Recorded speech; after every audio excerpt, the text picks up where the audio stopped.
वह प्रदीप जो दीख रहा है झिलमिल दूर नहीं है, थक कर बैठ गए क्या भाई, मंजिल दूर नहीं है। नवीं कक्षा में था जब इन पंक्तियों को पहली बार मैंने अपनी कविता की पाठ्य पुस्तक में पढ़ा था, लेकिन राष्ट्रकवि दिनकर की पंक्तियां मेरे जीवन को परिवर्तित कर देंगी, उस समय मुझे इस बात की जानकारी नहीं थी। धीरे धीरे जब एक विद्यार्थी का जीवन चलता रहा तो मैंने देखा अनेक ऐसे संघर्ष आए। उसके तुरंत बाद 10वीं की परीक्षा हुई। 10वीं की परीक्षा के बाद मैंने आईआईटी के लिए तैयारी प्रारंभ कर दी और परीक्षा में सम्मिलित हुआ। उस पूरी परीक्षा की अवधि में जब मैं तैयारी कर रहा था, अनेक ऐसी घड़ियां आती जब लगता कि सब कुछ नष्ट सा हो गया है, अब कोई आशा की किरण रही नहीं। लेकिन आशा का दीपक इस कविता ने उस समय, जब एक एक पंक्ति ने सकारात्मक बोध के साथ मन को पुनः सिंचित कर दिया, एक आशावादी दृष्टिकोण अपनाने को, और जितना परिश्रम करता रहा उसमें और अधिक परिश्रम करने को उत्साहित कर दिया। हर वर्ष दिनकर जयंती पर विशेष रूप से इस पंक्ति को मैं अवश्य दोहराता हूँ, साझा करने का प्रयास करता हूँ, क्योंकि इन पंक्तियों ने मेरे जीवन को निश्चित ही बदला है। और आज भी यदि सकारात्मक विचारों का प्रवाह मैं कर पा रहा हूँ, युवाओं से बात करता हूँ, अच्छी बातें मैं कहता हूँ, तो कहीं ना कहीं इन पंक्तियों का मर्म उसमें अवश्य है।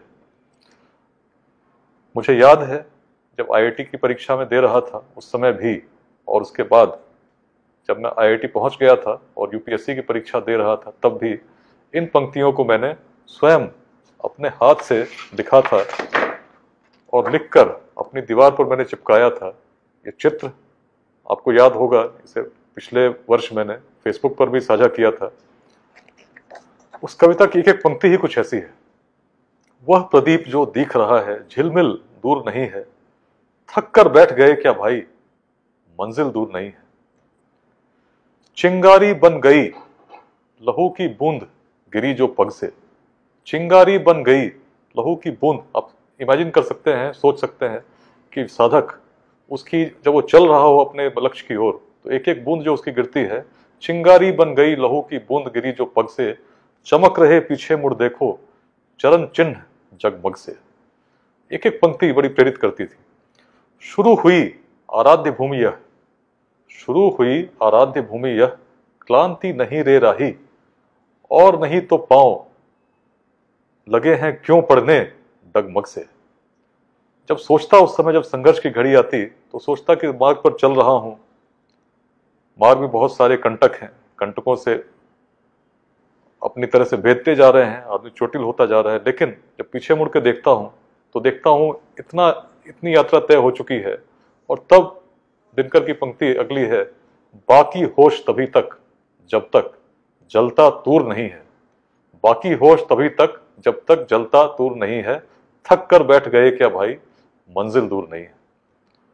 अपनी हड्डी की मशाल से, अपनी हड्डी की मशाल से हृदय चीरते तम का, सारी रात चले तुम दुख झेलते कुलिश निर्मम का, सारी रात चले तुम दुख झेलते कुलिश निर्मम का।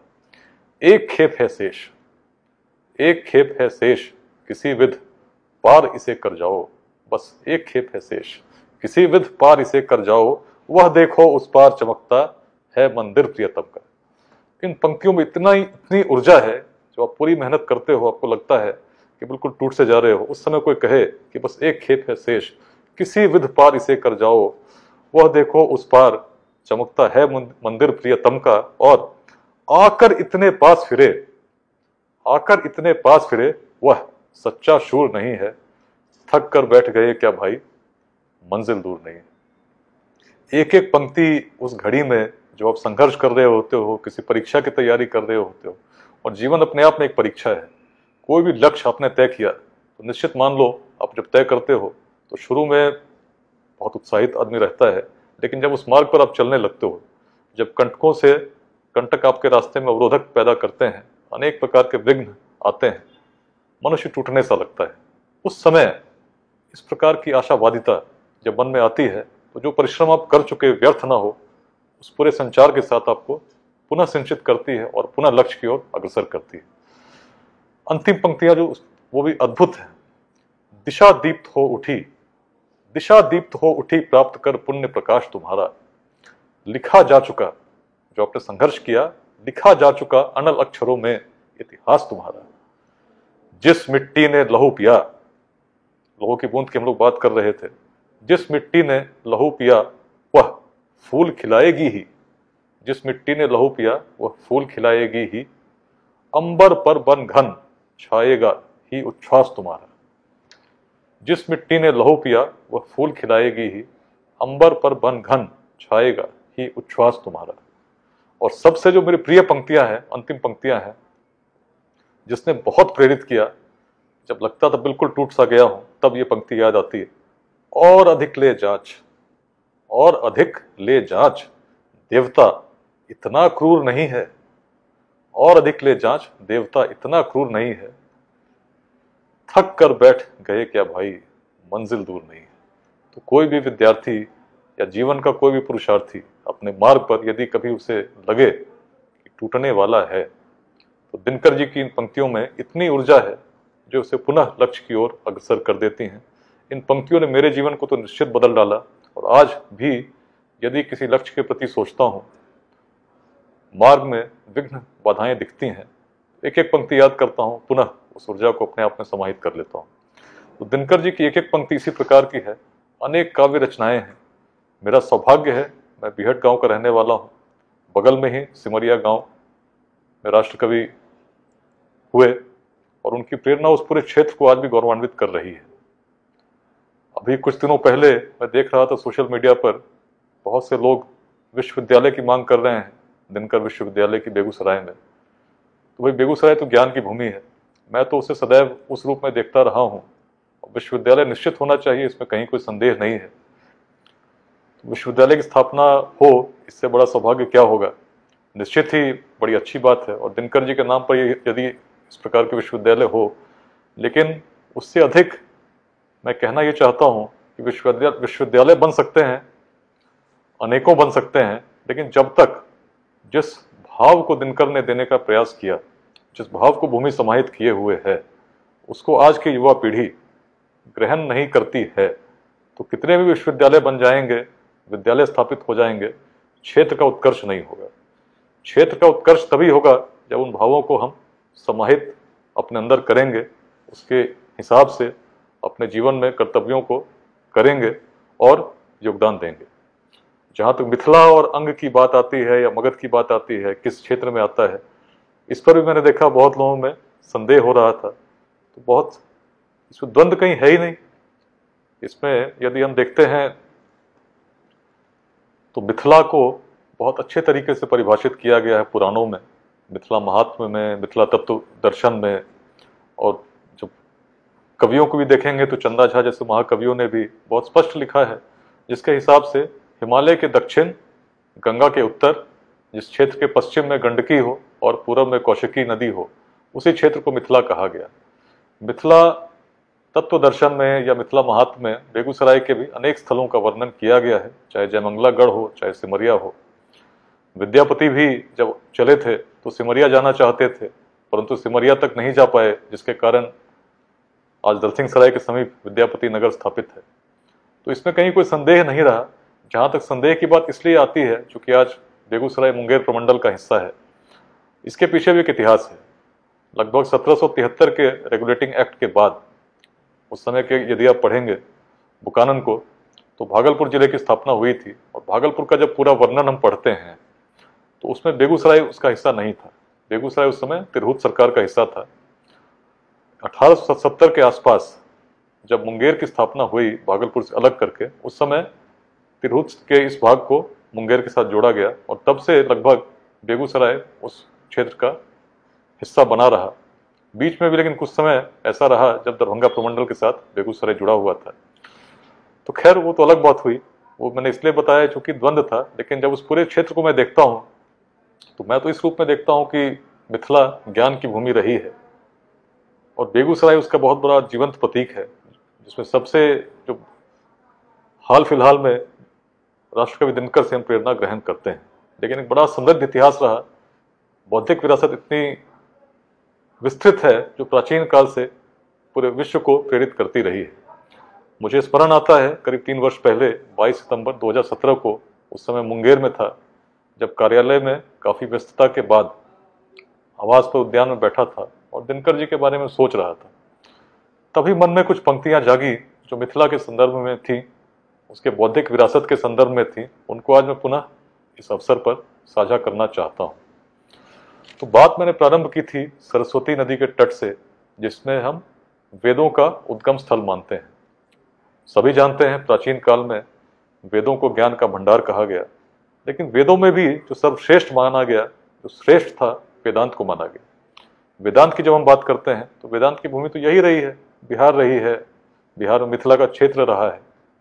उस क्षेत्र को जब मैंने देखा, उसमें जब कल्पना वहीं से प्रारंभ किया, तो मैंने लिखा मिथिला और दिनकर। सरस्वती तट से प्रसार हुआ, चेतन भारत विस्तार हुआ। भारत में चेतना आई, ज्ञान का प्रसार सरस्वती तट से हुआ। वेदों ने अंत जहां पाया, मिथिला क्षेत्र वह कहलाया। वेदों ने अंत जहां पाया, मिथिला क्षेत्र वह कहलाया। याज्ञवल्क्य जहां प्राचीन हुए, मंडन वहीं समीचीन हुए। विद्यापति को जन्म दिया, जनक राज पर गर्व किया। ज्ञान प्रकाश उत्कर्षित हुआ, विश्व लाभान्वित हुआ। क्षेत्र अत्यंत हो हर्षित, संपूर्ण भारत में था पुलकित। जब मिथिला के इस इतिहास को देखते हैं, उसकी बौद्धिक विरासत को देखते हैं, तो हम देखते हैं प्राचीन काल में उपनिषदों की भूमि रही, याज्ञवल्क्य जैसे विद्वान हुए, लेकिन बाद में भी ज्ञान की परंपरा चलती रही। और एक समय ऐसा आया जब आदि शंकराचार्य उस समय कर्मकांड के सबसे बड़े विद्वान को ढूंढने निकले थे, तो उन्हें कुमारिल भट्ट द्वारा मिथिला का ही मार्ग बताया गया, जहां उनकी मंडन मिश्र से मुलाकात हुई। इतिहास ने बहुत कुछ देखा, लेकिन कविता की पंक्तियां हैं, चूंकि परिवर्तन है रित, मिथिला भी हुई काल विकृत। चूंकि परिवर्तन है रित, मिथिला भी हुई काल विकृत। काल द्वारा हुई ग्रसित, काल द्वारा हुई ग्रसित, भला किसे था यह जनित। ग्रस्ता था परतंत्र त्रास, मिथिला जैसी भूमि को ग्रस्ता था परतंत्र त्रास। बौद्धिक परंपरा हुई सशंकित। आप कुछ समय तक देखेंगे मिथिला के इतिहास को, तो अनेक आक्रमणों की साक्षी रही, जिस भूमि ने कभी उपनिषदों को देखा था। पूर्व विरासत पर गौरवान्वित, पूर्व विरासत पर गौरवान्वित थी भविष्य प्रति चिंतित। आशा गंगा पर कर केंद्रित, मिथिला की जो दक्षिणी सीमा है गंगा है, तो उस रूप में मैंने देखा आशा गंगा पर कर केंद्रित, सपूत दर्शन को लालायित।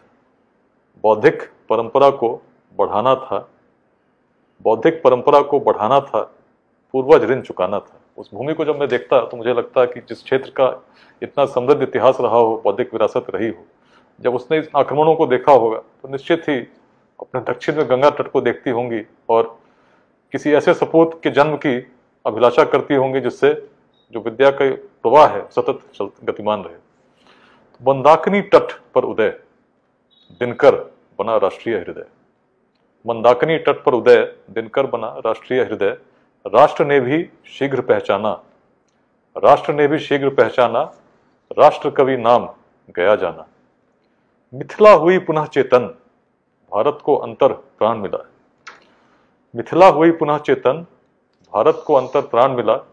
संस्कृति अध्याय हुआ रचित, क्षेत्र नव गौरवान्वित। संस्कृति अध्याय, दिनकर के आप पढ़ेंगे, संस्कृति के 4 अध्याय उनकी रचना है, जो अपने आप में एक समृद्ध इतिहास है। संस्कृति अध्याय हुआ रचित, क्षेत्र नव गौरवान्वित। दिनकर ने किया काल दर्शन, दिनकर ने किया काल दर्शन, शब्द रूप में नव सृजन।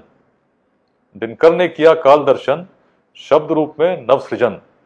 रश्मि रथी को सम्मान मिला, रश्मि रथी को सम्मान मिला, काल दोष से त्राण मिला। जब अंगराज कर्ण की लोग बातें करते हैं, रश्मि रथी पूरी कविता उन पर लिखी गई है।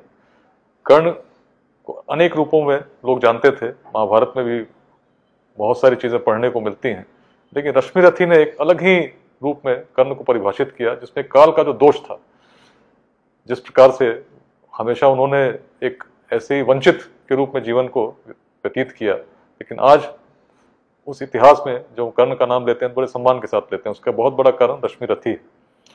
रश्मि रथी को सम्मान मिला, काल दोष से त्राण मिला, त्याग युधिष्ठिर धर्म को, गड़ा गांधीव का ध्यान मिला। उस समय की बात होती है जो रेणुका में कहते हैं दिनकर, उसी से ये पंक्ति मैंने ली।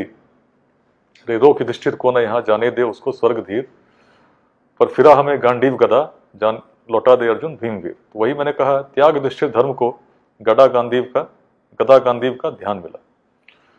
अंतिम पंक्तियां वही थी भविष्य के प्रति। सिमरिया में पूछे मंदाकिनी, सिमरिया में पूछे मंदाकिनी, दिनकर क्या मौन है। सिमरिया में पूछे मंदाकिनी, दिनकर क्या अब मौन है। चिंतित भारत भविष्य पर, मिथिला क्या पुनः गौन है। चिंतित भारत भविष्य पर, मिथिला क्या पुनः गौन है। दिनकर है जीवित स्मृति, दिनकर है जीवित स्मृति, पर प्रेरणा लेता कौन है। दिनकर है जीवित स्मृति, पर प्रेरणा लेता कौन है। यदि राष्ट्र कवि का है सम्मान, यदि राष्ट्र कवि का है सम्मान, नहीं केवल पुष्पदान। यदि राष्ट्र कवि का है सम्मान, नहीं केवल पुष्पदान। नव युवा से आशान्वित, भारत मांगे स्वार्थ बलिदान। नव युवा से आशान्वित, भारत मांगे स्वार्थ बलिदान। नव सृजन के निमित्त, नव सृजन के निमित्त, दिनकर मार्ग मांगे अग्र प्रस्थान। आगे बढ़ना है। अच्छी बात है विश्वविद्यालय निश्चित स्थापित हो, लेकिन विश्वविद्यालय से अधिक उस संदेश को ग्रहण करना है, हर युवा को करना है। और जिस क्षेत्र की बौद्धिक विरासत इतनी समृद्ध रही हो, उस क्षेत्र के भविष्य को निश्चित रूप से अत्यंत गौरवान्वित हम सभी को मिलकर करना है। तो दिनकर जयंती के अवसर पर सभी को हार्दिक शुभकामनाएं देते हुए कहना चाहता हूं, यदि राष्ट्र कवि का है सम्मान, नहीं केवल पुष्पदान। आइए मिलजुल कर कुछ ऐसा करें, उस बौद्धिक परंपरा को आगे बढ़ाएं। यही राष्ट्र कवि के प्रति सच्ची श्रद्धांजलि होगी। जय हिंद।